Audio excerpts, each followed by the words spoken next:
how to make your Twitter account private.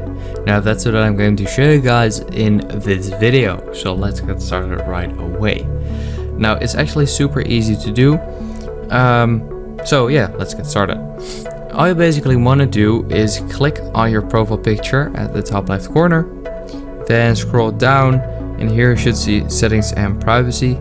Click on that, and once you're here in the settings, you want to go to, I believe, privacy and safety. Yeah. And then at the top you can see protect your tweets. Now it says only show your tweets to people who follow you.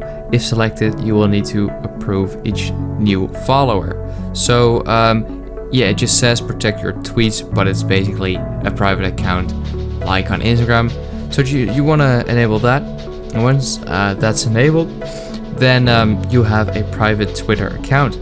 So that's basically it. I hope this video helped you out. Please leave a like and let me know in the comments if it worked. I'll see you next time. Have a good day.